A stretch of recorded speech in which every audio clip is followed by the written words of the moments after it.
The Princess and the Puma by O. Henry. They call him the King, the cattle king, that is, but in fact his name is Ben O'Donnell. Before he was king, they used to call him Whispering Ben on account of his booming voice, but that was before he came to own 50,000 acres of good Texas prairie pasture and more cattle than he could even count. The king is a terrible old man who wears 6-shooters and spurs and talks so loudly that rattlesnakes on the Texas prairie run into their holes under the prickly pear. The queen is a Mexican girl from Laredo. She's a good, mild Colorado Claro wife and has even succeeded in teaching Ben to modulate his voice sufficiently while in the house to keep the dishes from rattling and being broken. She doesn't care much for the upholstered chairs and the fancy center tables and all the other showy stuff that is brought down from San Antonio in the wagons.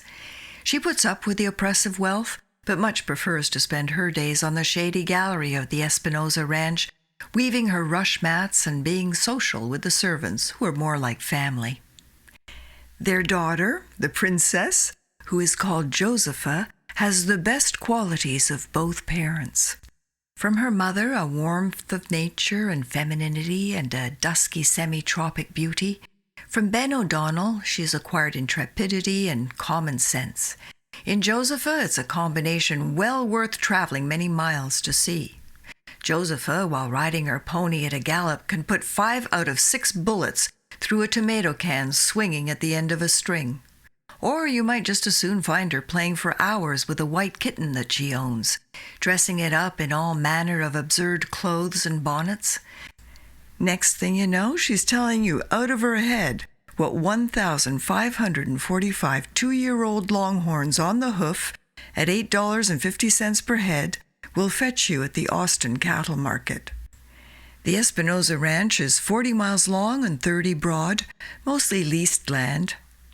Josefa on her pony has prospected over every mile of it. Every cowpuncher on the range knows her by sight and reputation and is a loyal vassal. One of them, by the name of Ripley Givens, the foreman of one of the Espinosa outfits, sees her one day and makes his mind up there and then to form a royal matrimonial alliance. Is this presumptuous? No, not at all. For in the Nueces country, a man is a man is a man, and besides, the title of cattle king doesn't really signify royal blood. Often it only means that its owner wears the crown because of his magnificent qualities in the art of cattle stealing. One day, Ripley Givens rides over to the Double L Ranch to inquire about a bunch of strayed yearlings. The sun is getting low as he sets out on his return trip, and it's almost sundown by the time he gets to the White Horse crossing of the Nueces River, about 16 miles from camp. Ripley is tired and it'll be a beautiful night under the stars, so he decides to pass it there at the crossing. There's a fine water hole in the riverbed, and just a little ways back there's a stretch of curly mesquite grass, which will make a fine supper for his horse and a nice soft bed for himself. He stakes his pony and spreads out the saddle blankets in the sun to dry. The banks are thickly wooded and undergrown with brush. Ripley sits with his back against a tree and rolls a cigarette. Suddenly, from somewhere in the dense timber along the river comes a rageful, shivering wail. The pony dances at the end of his rope and blows a whistling snort of comprehending fear. Puffing on his cigarette, Ripley reaches leisurely for his pistol belt, which is in the grass. He twirls the cylinder of his weapon tentatively. It's always good to be reasonably watchful when a Mexican lion sings his hollow wail along the arroyos at sundown. It could be a lament that the young calves and fat lambs are scarce, and a signal that he has a carnivorous desire for your acquaintance. Suddenly, Ripley notices in the grass an empty fruit can, cast there by some former wanderer. He gives a little grunt of satisfaction, for in his coat pocket behind his saddle is a handful or two of ground coffee. Hey, with black coffee and cigarettes, what ranchero could desire more? In 2 minutes he has a little fire going. He picks up his can and makes his way for the watering hole.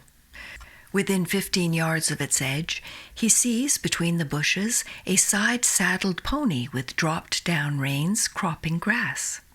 A few feet away, who should be there, rising from her hands and knees on the brink of the waterhole, but Josefa O'Donnell. She's been drinking water and is brushing the sand from the palms of her hands. 10 yards to her right, half concealed by a large clump of sasquita grass, Ripley sees the crouching form of a Mexican lion, his amber eyeballs glaring hungrily and the tip of his tail stretched straight like a pointer's, its hindquarters rocking with the motion of the cat tribe preliminary to leaping. Ripley drops the tin can, he gives a loud yell, and dashes between the lion and the princess. But just as he's reaching for his gun, he suddenly remembers that it is 35 yards away, still lying in the grass. At the moment that he arrives on the line of attack, he sees a dim streak in the air and hears a couple of sharp cracks before 100 pounds of Mexican lion plumps down on his head and flattens him to the ground. "No fair gouging," he calls from underneath the lion, but the lion is motionless. So Ripley crawls out from under it like a worm, with his mouth full of grass and dirt and a big lump on the back of his head where it has struck the root of a water elm. Looking up, he sees Josefa standing in her tracks, quietly reloading her silver-mounted .38. It hadn't been a difficult shot. The lion's head was an easier mark than a tomato can swinging on the end of a string. She wears a provoking, teasing, maddening smile on her mouth and in her dark eyes. Ripley Givens, the would-be rescuing knight, feels the fire of this fiasco burn down deep into his soul. Here was his chance, the chance he'd been dreaming of, but Cupid was absent. Instead, it was Momus, the god of satire and mockery, that was presiding. And now all the woodland satyrs were no doubt holding their sides in hilarious silent laughter. Ripley has images of cowboys all over the county retelling it at their campfires. He feels like the fool in a vaudeville knockabout act. "Oh my, is that you, Mr. Givens?" Josefa asks in her deliberate contralto voice. "You know, you nearly spoiled my shot when you yelled. Did you hurt your head when you fell?" "Nah," says Givens quietly as he stoops clumsily and drags his best Stetson from under the beast, which is crushed and wrinkled for even more comedy effect. He holds it nonchalantly rather than put it on his head, and stands over the big cat looking thoughtful and sad. Then he kneels down and softly strokes the fierce open-jawed head of the dead lion. "Poor old Bill," he sighs. "What?" Josefa asks sharply. "Well, of course, you didn't know, Miss Josefa," says Ripley with an air of one who allows magnanimity to triumph over grief. "It's all right. No one can blame you. I tried to save him, didn't I? But I just couldn't let you know in time." What do you mean you tried to save him? Save who? Let me know what." "Why, Bill here," Ripley says, gazing mournfully at the beast. "I've been looking for him all day, don't you know. He's been our camp pet for 2 years. Poor old fella, he wouldn't hurt a cottontail rabbit. The boys will be pretty upset when they hear what happened. But, hey, you couldn't have known he was just trying to play with you. Really, how could you?" Josefa's black eyes burn steadily on him as Ripley stands rumpling his yellow-brown curls on his head. He meets her gaze steadily, his clear blue eyes looking pensive, his smooth features set to an expression of sorrow and gentle reproach. Josefa makes a last stand. "I never heard of him. What was your pet doing here anyhow?" she asks. "There's no camp near the White Horse Crossing." "Yeah, well, the old rascal ran away from camp yesterday," Ripley answers readily. "It's a wonder the coyotes didn't scare him to death. You see, Jim Webster, our horse wrangler, he bought a little terrier pup into camp last week, and that pup was making life miserable for Bill, chasing him around and trying to chew on his hind legs. Every night at bedtime, Bill would sneak under one of the boys' blankets to keep the pup from finding him. I reckon he must have just got pretty desperate, or he wouldn't have ran away. Why, he was even scared to get out of sight of the camp." Josefa looks at the body of the fierce animal. Ripley gently pats one of the formidable paws that could have killed a yearling calf with one blow. Slowly, a red flush widens on the dark olive face, and her eyes grow soft. "Oh, I'm very sorry," she finally says humbly. "But he looked so big, and the way he jumped." He was just playing. That's the little trick we taught him when he's hungry. He jumps up, and then he plays dead, and then we feed him a treat." Suddenly, Josefa's eyes open wide. "Why, I might have shot you," she exclaims, "while you were risking your life to save your pet. Oh, Mr. Givens, that was mighty fine. I like a man who's kind to animals." Ripley can see the mockery in her eyes turn to admiration. "Bravo, Ripley Givens," who has suddenly risen as a hero out of the ruins of an anticlimax.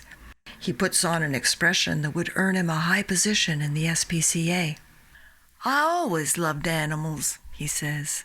"Horses, dogs, Mexican lions, cows, alligators." "Oh, I hate alligators," instantly interrupts Josefa. "Crawly, muddy things." "Did I say alligators? I meant antelopes, of course, but I don't mind alligators so much either." Josefa holds out her hand penitently.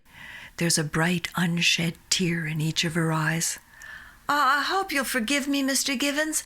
I'm only a girl, you know, and I was frightened. I'm very, very sorry I shot your Bill. You don't know how ashamed I feel. I wouldn't have done it for anything." Ripley holds her hand for a time, while he allows the generosity of his nature to overcome his grief at the loss of Bill. At last, when it becomes clear that he has forgiven her, he reluctantly lets go of her little hand. Please don't speak of it any more, Miss Josefa. 'Twas enough to frighten any young lady the way Bill looked. I'll explain it all right to the boys." "Are you sure you don't hate me?" Josefa comes closer to him impulsively. Her eyes are sweet, oh, so sweet, and pleading with gracious penitence. "You know, I would hate anyone who would kill my kitten. And how daring and kind of you to risk being shot while you were trying to save him. Very few men would have done that." "Oh, well done. Bravo again, Ripley Givens. Victory wrenched from defeat. Vaudeville turned into drama." "You know, I was never very frightened before," Josefa explains. "But just think how terrible it would have been to meet a really wild lion. Oh, poor Bill." It is now twilight. Of course, Miss Josefa cannot be allowed to ride onto the ranch alone. Ripley Givens resaddles his pony, who's been enjoying the grass, and now gives him reproachful glances. He mounts his pony and rides with her. Side by side, they gallop across the smooth grass, the princess and the man who is kind to animals. The prairie odors of fruitful earth and delicate bloom are thick and sweet around them. The star-spangled sky fits the rim of the world like a turquoise cover. Coyotes yelp in the hills, but there's nothing to fear, Ripley assures her. And yet, Josefa rides closer, and her little hand reaches out. Ripley takes it in his own. The ponies keep an even gait, and their hands linger together. It's nightfall when they arrive at the Espinosa Ranch. In the light of lanterns, they see Ben O'Donnell sitting on the gallery. "Hey, hello, Rip, is that you?" "He rode in with me," says Josefa. "I lost my way and it was getting late." "Much obliged," calls the Cattle King. "Why don't you stop over and ride to camp in the morning?" But Givens will not. He'll push on to camp. There's a bunch of steers to start off on the trail at daybreak, so he says good night and trots away. An hour later, when the lights are out, Josefa in her nightie comes to the door of her bedroom and calls to the king in his own room across the brick-paved hallway. "Say, Pop, you know that old Mexican lion they call the got-cheered devil? The one that killed Gonzalez and Mr. Martin the sheep herder and about 50 calves at the Salido Range?" "Yup, what about him?" "Well, don't you know I settled his hash this afternoon over at the White Horse Crossing? I put 2 balls in his head with my .38 while he was on the jump. I knew him right away by the slice gone from the left ear that old Gonzalez cut off when he fought him off with his machete. I bet you wouldn't have made a better shot yourself, Daddy." "Well, bully for you," thunders Whispering Ben from the darkness of the royal chamber.